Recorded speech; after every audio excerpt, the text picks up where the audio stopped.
నమస్కారం. వార్తలకు స్వాగతం. ముందుగా ముఖ్యాంశాలు. విశాఖపట్నంలో ఘనంగా యోగా డే వేడుకలు. పాల్గొన్న ప్రధాని Modi.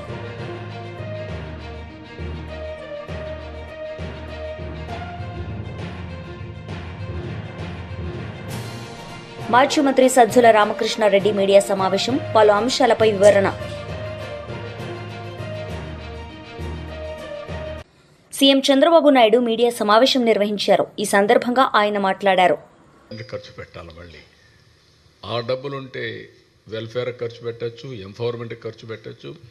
So many ways we can do it. So దీన్ని ఇంకా పెద్ద ఎత్తున ప్రమోట్ చేస్తాం.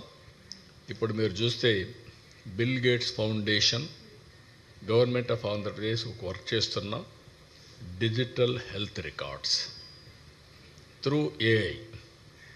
Bill Gates Foundation is willing to come.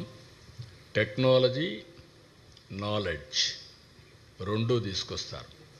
Preventive health, real time monitoring, curative, cost effective health ఏ విధంగా చేయాలని వర్కౌట్ చేస్తున్నారు.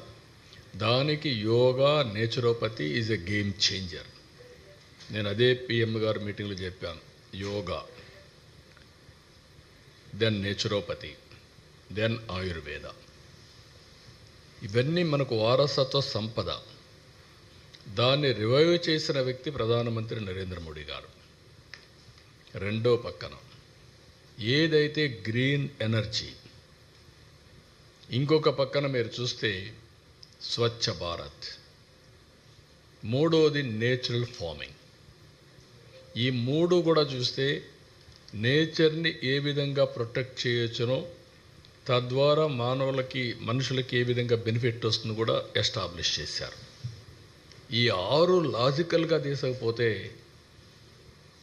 మనం ఊహించినటువంటి ఫలితాలు వస్తాయి. ఈరోజు వారి స్పీచ్లో కూడా మీరు వింటే భూమికి హెల్త్కు ఉండే సంబంధం, 1 ఎర్త్ 1 హెల్త్. రెండోది నేచర్ని, ప్లానెట్ని కూడా మనం ప్రొటెక్ట్ చేసుకోవడం. Green energy, what is happening earth మనం చూస్తే టోటల్ పొల్యూషన్, ఫెర్టిలైజర్స్, పెస్టిసైడ్స్ కొట్టి అది మొత్తం పొల్యూట్ అయిపోయింది. ఇటీవల కాలంలో మీరు చూస్తే పంజాబ్ నుంచి, ఒకప్పుడు దేశానికి అన్నం పెట్టిన రాష్ట్రం పంజాబ్, ఈరోజు ఢిల్లీకి ఎవ్రీడే ఒక ట్రైన్ క్యాన్సర్ పేషెంట్తో వస్తుంది, స్పెషల్ ట్రైన్. మేము కూడా టాప్ 8-9 డిసీజెస్ అని ఐడెంటిఫై చేసాం. అవన్నీ కూడా లాజికల్గా తీసుకెళ్తాం. దానికి నాంది పలికిన రోజు ఈరోజు international yoga day. Will work it out.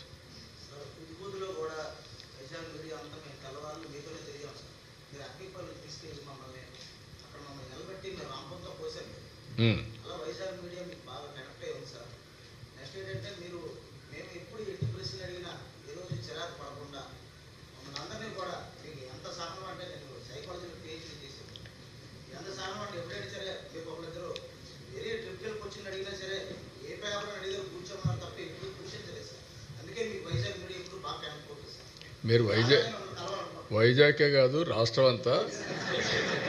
కానీ వైజాగ్ మీడియాలో ఉండేదంటే మీరు ప్రజలు పాజిటివ్ కాబట్టి మీరు కూడా పాజిటివ్గా ఉన్నారు. కొన్ని దిక్కల ప్రజల్లో ఓసారి నేను ఎప్పుడు చెప్తాను, విశాఖపట్నం అనేది పబ్లిక్ అనేవాళ్ళకి ఉండేవాళ్ళంతా కూడా పాజిటివ్ థింకింగ్, కామ్గా ప్రశాంతంగా ఉండాలని కోరుకుంటారు. Integrity is very high. నేను సమైక్య ఆంధ్రప్రదేశ్లో ముఖ్యమంత్రిగా ఉంటే నాకు 4-5 డిస్కామ్లు ఉండేవి. విశాఖపట్నం, అప్పట్లో విజయవాడ, తిరుపతి, వరంగల్, హైదరాబాద్, ఇలాంటివి 4-5 ఉండేటివి. అప్పుడు చూస్తే ఎక్కడ థెఫ్ట్ తక్కువ ఉందంటే విశాఖపట్నం. Very interesting. అది ఫ్రమ్ ది బిగినింగ్ ఎందుకో కానీ వారసత్వంగా ఎక్కువండే ప్రజానికానికి అది వచ్చింది. అది కంటిన్యూ అయింది. ఇప్పుడు కంటిన్యూ చేస్తున్నారు. మీరు చెప్పినట్టు నేను అన్ని దిక్కల్లా నేను హెల్ప్ చేసినప్పటికీ, నేను సమానంగా కార్యక్రమాలు చేసినప్పటికీ ఎక్కువ ఆదరించేవాళ్ళు, ఎక్కువ టేక్అవేస్ తీసుకునేవాళ్ళు ఇక్కడ ఉంటారు. That is a great experiment.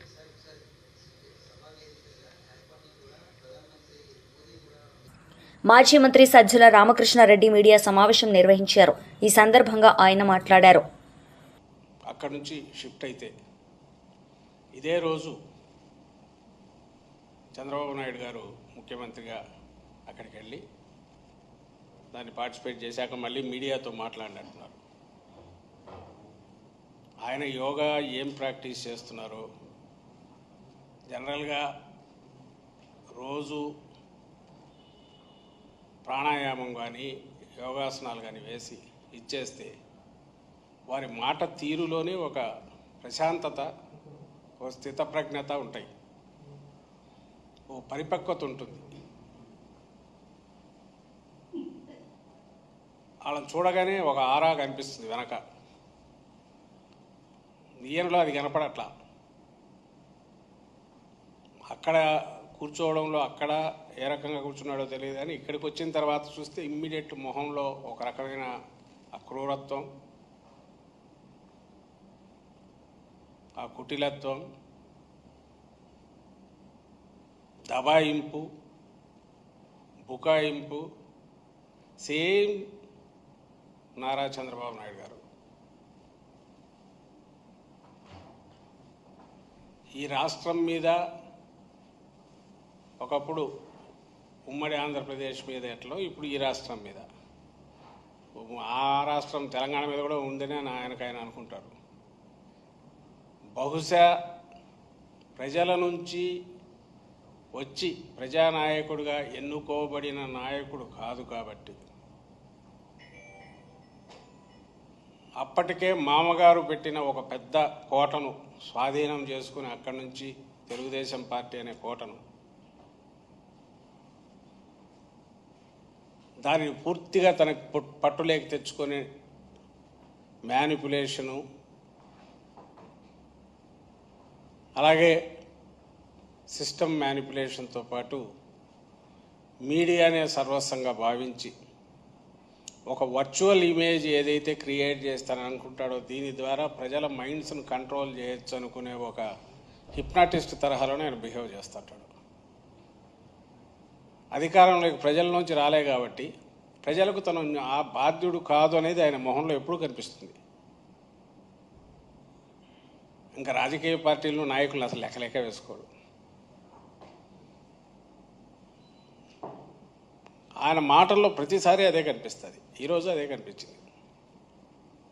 ఎవరో ఏదో అడిగితే దానికి సమాధానం ఇంకేదో ఇస్తాడు, మీడియాను తిడతాడు. మేము అదే అంటుంటాం మీడియాను, మీరు చంద్రబాబు నాయుడు గారిని ఈ క్వశ్చన్లు ఎందుకు వేరని. మేము అడగడానికి ఒక ఇది ఉంటుంది, ఎందుకంటే ఆ క్వశ్చన్లకు ఆయన ఆన్సర్ ఇవ్వడు కాబట్టి అడిగి ఏమైనా రాబడదామని. బట్ ఆయన చేసేవన్నీ కూడా ఎదుటివాడి మీద తోసి అక్కడ మీరు ఎందుకు అడగరని అడుగుతుంటాడు, మనం చేయనివి కూడా మన మీద వేసి. ఈరోజు ఎవరో ఇంటర్నేషనల్ యోగా డే సందర్భంగా ఇంత వేస్ట్ చేసే బదులు అదేది రిషికొండ లాంటిది ఒకటి కట్టించవచ్చు కదా అని ఎవరో అంటున్నారని ఇంకెవరో అడిగారు. ఎవరు అంటున్నారో తెలియదు. సో అడిగిన వాళ్ళు దేనికి అడిగారో ఈయన దాన్ని నేను ఒక పెద్ద క్లాస్ వీకేసి ఎప్పుడే దాని మీద మాట్లాడాను. అలాగే వైజాగ్ అంతా క్యాపిటల్ చేసుకుని గంజాయి ఎక్కడుండో తాట తీస్తానంటున్నాడు. ఓ పక్క అక్కడ వీధుల్లోనే అమ్ముతున్నారు. నిన్న కూడా భీమవరంలో ఆ పిల్లలంతా తాగి ఇది చేసినారని అంటారు. మా కుప్పంలో ఇట్లా జరుగుతుంది, ఇది కూడా జగన్ గారి పుణ్యమే అని అది కూడా అంటాడు. ఒరే స్వామి, నువ్వు ఆన్సర్ ఇవ్వాల్సిన ఆయన వీటన్నిటికీ జరుగుతున్న వాటికి. నీ కుప్పంలోనే అట్లా జరుగుతోంది, ఎందుకు నువ్వు సంజాషి ఇవ్వాలని అంటే, నా కుప్పంలోనే ఇట్లా జరుగుతుంది అంటే మొత్తం జగన్ గారే బాధ్యత వహించాలని కూడా దబాయి. రైతు ధర్నాలో మాజీ మంత్రి ఎమ్మెల్యే పాల్గొన్నారు. ఈ సందర్భంగా ఆయన మాట్లాడారు. అసలు రైతులకు కేసీఆర్ చేసినంత పని ఈ భారతదేశంలో ఎవరైనా చేసినారే? కేసీఆర్ వచ్చినాడు పొద్దున్న దాకా 3 గంటల కరెంటు, దొంగ రాత్రి 3 గంటల కరెంటు ఉండే. దాన్ని మార్చి బాయికాడ కూడా 24 గంటల నాణ్యమైన కరెంట్ ఇచ్చి చూపింది కేసీఆర్. ఈ భారతదేశంలో రైతుకు 24 గంటల కరెంటు ఉచితంగా ఇచ్చింది ఒకే ఒక్క పార్టీ, అది బీఆర్ఎస్ పార్టీ, గులాబీ జెండా. ఇవాళ దాన్ని ఇవ్వమంటే కూడా నువ్వు మళ్ళీ మోటార్లు కాలుతున్నాయి, ట్రాన్స్ఫార్మర్లు కాలుతున్నాయి. నువ్వు వచ్చినాక మున్పటి లెక్క క్వాలిటీ కరెంట్ వస్తలేదు. ఇక రైతు బంధు కేసీఆర్ ఉండగా నాట్లకు రైతు బంధు పడుతుండే. రేవంత్ రెడ్డి వచ్చినాక ఓట్లకు రైతు బంధు పడుతుంది. అవునా కాదా? అప్పుడేమో పార్లమెంట్ ఎలక్షన్లు, ఎంపీ ఎలక్షన్ల ముందు ఒక్కసారి వేసిండు. ఇప్పుడు సర్పంచ్ ఎలక్షన్లు వస్తున్నాయి, జడ్పీటీసీ ఎలక్షన్లు వస్తున్నాయని మళ్ళొక్కసారి ఓట్ల ముందు ఇప్పుడు రైతు బంధు ఎత్తుండు. నడిమిట్ల 2 ఎగ్గొట్టిండా లేదా? పోయిన వానకాలం ఎగ్గొట్టిండు. మొన్నటి యాసంగిలా మండలానికి ఒక్క ఊరికేసిండు, అన్ని ఊర్లు ఎగ్గొట్టిండు. అంటే రేవంత్ రెడ్డి నీ సంగతి అర్థమైపోయింది మా రైతులకు. కేసీఆర్ కరోనా వచ్చినా, కరోనా కష్టకాలంలో ఆదాయం లేకపోయినా ఆనాడు కేసీఆర్ గారు ఎమ్మెల్యేల మంత్రుల జీతాలు బంద్ పెట్టిండు, రైతులకు మాత్రం రైతు బంధే చూపించిండు కేసీఆర్. కానీ నువ్వు ఇవాళ ఓట్లకు రైతు బంద్ వేస్తున్నావు. 15,000 ఇస్తా అన్నావు, ఇవాళ నడిమిట్ల 2 రైతు బంధులు ఎగ్గొట్టినావు. 2 రైతు బంధులు అంటే ఒక్కొక్క రైతుకు ఒక్కొక్క ఎకరానికి 12,000 ఇవాళ రేవంత్ రెడ్డి బాకీ ఉన్నాడు. అంటే రైతులంతా అమాయకంగా కనబడుతున్నారా? నడిమిట్ల 2 ఎగ్గొడతా, ఇప్పుడు ఓట్ల ముంగట ఎత్తే మళ్ళీ వడ్డని ఓట్లు గుద్దుతారు అనుకుంటున్నావు. ఏంది బిడ్డ? తప్పకుండా నువ్వు ఆ 12,000 బాకీ పడ్డ ఎకరానికి 12,000 ఇస్తేనే రేపు లోకల్ బాడీ ఎన్నికల్లో నీకే రైతన్న ఓటేస్తాడు, లేకపోతే ఒక్క రైతు కూడా నీకు ఓటేయడు బిడ్డ, జాగ్రత్త అని చెప్పి నేను హెచ్చరిస్తా ఉన్నా. అంటే ఆయనకే తెలివి ఉందనుకుంటుండు, అతి తెలివి చూపిస్తున్నాడు. నడిమిట్ల 2 ఎగ్గొట్టిండు, ఇప్పుడు ఒక్కసారి ఎత్తగా నాకు మళ్ళా పడతాయి ఓట్లు అనుకుంటుండు. రైతుల్ని మనం చైతన్యపరచాల్సినటువంటి అవసరం ఉంది. అదే విధంగా రుణమాఫీ అన్నాడు. మీరందరూ చూసిండు. 7 రూపాయలు అమ్మవారి మీద ఒట్టు పెట్టిండు, యాదగిరి లక్ష్మీ నరసింహస్వామి మీద ఒట్టు పెట్టిండు, మన మెదక్ చర్చి మీద ఒట్టు పెట్టిండు. 15 ఆగస్టు లోపల రుణమాఫీ చేస్తా అన్నాడు. అయిందా రుణమాఫీ? ఇలా రుణమాఫీ కాని వాళ్ళు శైలావట్టుగా ఇలా సగం మందికి రుణమాఫీ కాలే. నీకు కూడా కాలేదా? మా ప్రభాకరణ కూడా కాలేదట. అయితే ఇవాళ చెప్పింది ఏంది? ఆ రోజు ఒక్క ఏడాది కడుపు కట్టుకుంటే 42,000 కోట్లు వస్తాయి, ఒక్క ఏడాది కడుపు కట్టుకుంటా 42,000 కోట్ల రుణమాఫీ చేస్తా అన్నాడా? మరి ఇప్పుడు చేసింది ఎంత? చేసింది 40 పైసలు, ఎగబెట్టింది 60 పైసలు. 20,000 చేసినా అంటుండు, కానీ రైతులకు పడ్డది 15,000-16,000 కూడా దాటలే. చెప్పిందేమో 41,000 42,000 కోట్లు, పడ్డాయేమో 15,000-16,000 కోట్లు. అంటే ఇప్పుడు రేవంత్ రెడ్డిని అడుగుతున్నా, నువ్వు కడుపు కట్టుకోలేదా? మరి ఎందుకు రైతులకు పూర్తి రుణమాఫీ చేయలేదో సమాధానం చెప్పాలి. అసలు నువ్వు ముఖ్యమంత్రివా? ఆ కుర్చీ ఇజ్జత్ చేయబట్టివి. ఏం చెప్పిండు? మీరు టీవీలో చూసిండు. 2 లక్షల మీద ఉన్న వాళ్ళు కట్టుర్రి, నేను క్షణంలో వేసి పారెత్త పైసలు. ఒకటే క్షణం 2 లక్షల మీది కట్టుర్రి, మీరు కట్టంగానే మీ మీది రుణం 2 లక్షలు మాఫీ చేస్తా అన్నాడా లేదా? టీవీలలో చూసిందా లేదా మీరు? పాపం ఆయన మాట నమ్మి, ముఖ్యమంత్రి కదా అని నమ్మి 3 రూపాయల మిత్తికి తెచ్చి బ్యాంకులో 2 లక్షల మీద ఉన్న అప్పు కడితే ఇటు మిత్తి మీద పడ్డది, కొత్త అప్పు మీద పడ్డది, పాత అప్పు మాఫీ కాలే. ఇవాళ చాలా మంది రైతులు లబో దిబో అంటున్నటువంటి పరిస్థితి. 2 లక్షల లోపు కాలే చాలా మందికి, 2 లక్షల మీద వాళ్ళకైతే అసలే కాలే. అంటే రుణమాఫీ అని రైతుల్ని నిండా ముంచింది ఇవాళ కాంగ్రెస్ పార్టీ. రుణమాఫీ చేయకపోతివి, రైతు బంధు వేయకపోతివి, రైతు బీమా అది కూడా బంద్ పెట్టిండు. ఇప్పుడు కేసీఆర్ ఉండగా ఓ భరోసా ఇచ్చిండు. ఏ రైతన్న దురదృష్టం వల్ల, అదృష్టం బాగలేక, ఏ కారణం చేత చనిపోయినా దినవాదాలు కూడా జరగక ముందే 5 లక్షల రూపాయలు ఆ తల్లి అకౌంట్ లో వేసి ఆ కుటుంబానికి అండగా నిలబడ్డాడు కేసీఆర్. ఇవాళ రేవంత్ రెడ్డి వచ్చి ఇప్పుడు 6 నెలలకేది రైతు బీమా పైసలు ఎల్ఐసి గట్టలే ఇవాళ వేలాది మంది రైతులకు. 11వ ఇంటర్నేషనల్ డే ఆఫ్ యోగా వేడుకలు విశాఖపట్నంలో ఘనంగా జరిగాయి. ఈ వేడుకల్లో ప్రధాని మోదీ పాల్గొని మాట్లాడారు. देश हमारे इस प्रस्ताव के साथ खड़े हुए आज की दुनिया में ऐसी एकजुटता, ऐसा समर्थन सामान्य घटना नहीं है। ये सिर्फ एक प्रस्ताव का समर्थन भर नहीं था, ये मानवता के भले के लिए दुनिया का सामूहिक प्रयास था। आज 11 साल बाद हम देख रहे हैं कि योग दुनिया भर में करोड़ों लोगों की जीवन शैली का हिस्सा बन चुका है। मुझे गर्व होता है जब मैं देखता हूं कि हमारे दिव्यांग साथी ब्रेल में योग शास्त्र पढ़ते हैं। वैज्ञानिक अंतरिक्ष में योग करते हैं।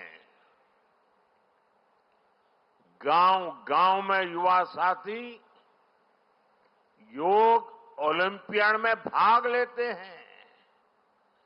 यहां सामने देखिए, ये नेवी के सभी जहाजों में भी अभी बहुत शानदार योगा कार्यक्रम चल रहा है। चाहे सिडनी ओपेरा हाउस की सीढ़ियां हो या एवरेस्ट की चोटी हो या फिर समंदर का विस्तार हो, हर जगह से एक ही संदेश आता है, योग सभी का है। और यहां के लोगों ने इतना अच्छा आयोजन किया है। मैं चंद्रबाबू नायडू गारू और पवन कल्याण गारू को बधाई देता हूं। आपके नेतृत्व में आंध्र प्रदेश ने योगांध्रा अभियान का एक शानदार इनिशिएटिव लिया। मैं विशेष तौर पर नारा लोकेश गारू के प्रयासों की भी विशेष प्रशंसा करना चाहता हूं। योग का सोशल सेलिब्रेशन कैसे होना चाहिए, समाज के हर वर्ग को कैसे जोड़ना चाहिए, ये उन्होंने बीते 1-1.5 महीने के इस योगांध्र अभियान में करके दिखाया। और इसके लिए भाई लोकेश अनेक अनेक बधाई के पात्र है। और मैं तो देशवासियों को भी कहूंगा कि ऐसे अवसरों को किस प्रकार से सामाजिक स्तर पर गहराई से ले जाया जा सकता है, भाई लोकेश ने जो काम किया है उसको एक नमूने के रूप में देखना चाहिए। साथियों, मुझे बताया गया है कि योगांध्रा अभियान से 2 करोड़ से ज्यादा लोग जुड़े हैं। पब्लिक पार्टिसिपेशन की यही वो स्पिरिट है जो विकसित भारत का मुख्य आधार है।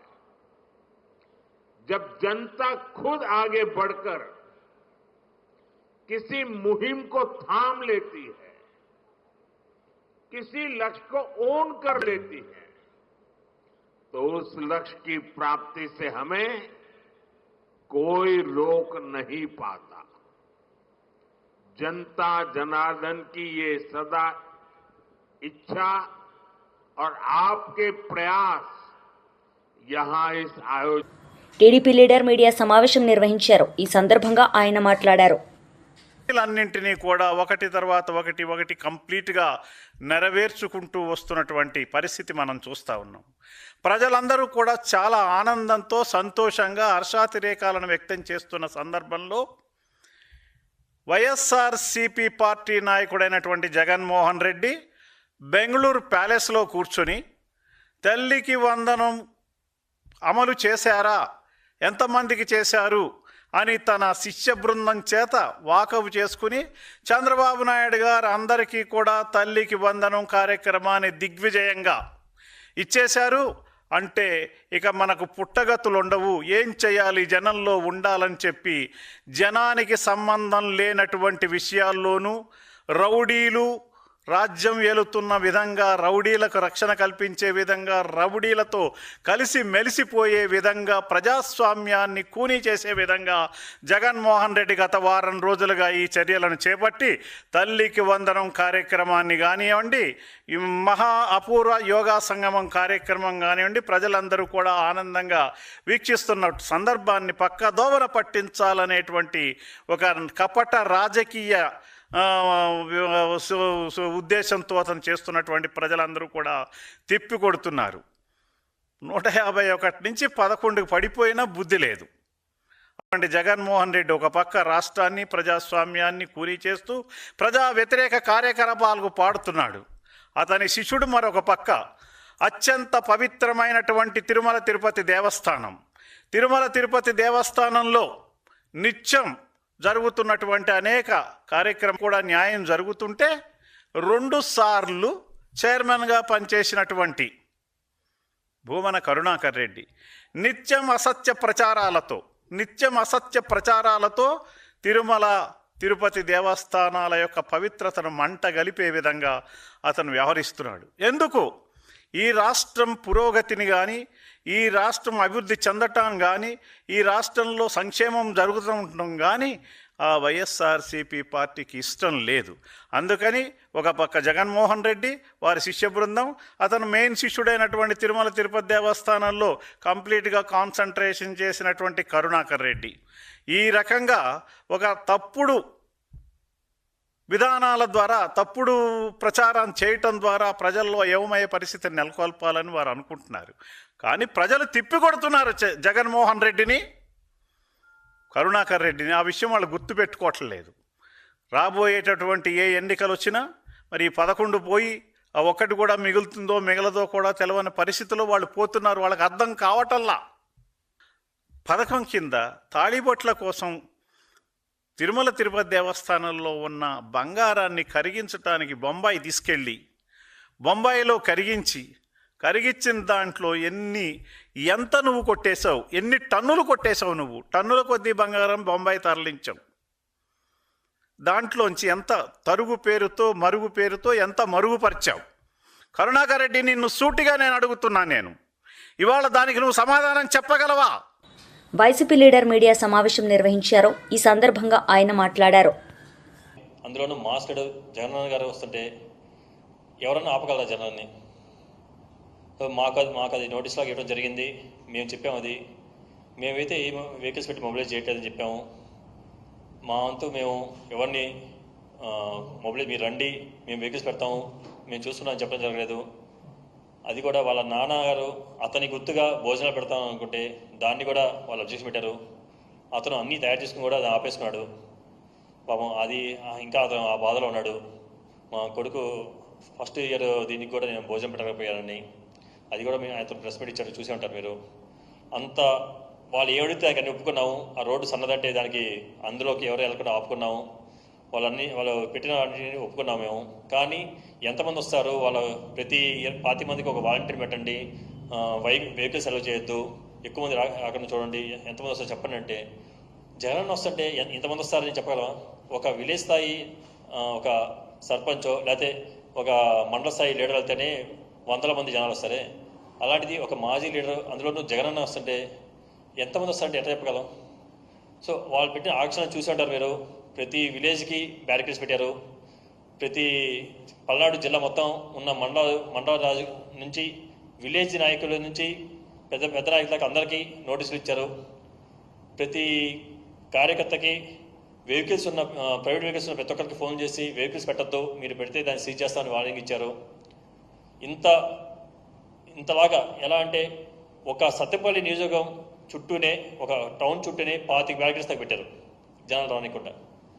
అలా పెట్టినా కూడా జనాలు, మీరు వీడియోస్ చూసినారు, నడుచుకుంటూ బైకులు పొలాల్లో వేసుకొని వచ్చారు. 3-4 కిలోమీటర్ల దూరంలో బండ్లు ఆపుకొని నడుచుకుంటూ వచ్చిన ఉన్నారు చాలామంది. అది ఆ జనాన్ని చూసి వచ్చేవాళ్ళు. దాన్ని ఎవరు ఆపలేము. నేను చెప్తే నేను రమ్మంటే రావటం, లేదా నేను వద్దంటే ఆగే జనాలు కాదు. అది అంతమంది వచ్చిన దాన్ని చూసి ఓరవలేక దాన్ని ఎట్లయినా డైవర్ట్ చేద్దామని ఇప్పుడు ఈ కొత్త మలుపులు చెప్తున్నారు. ఈ రవితేజ అతను మీరు చూసింటారు, అందరికీ ఆ కార్డు. వార్తలు ముగించే ముందు ముఖ్యాంశాలు మరోసారి.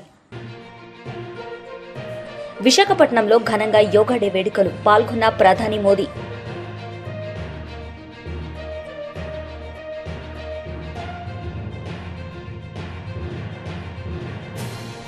మాజీ మంత్రి సజ్జల రామకృష్ణారెడ్డి మీడియా సమావేశం, పలు అంశాలపై వివరణ.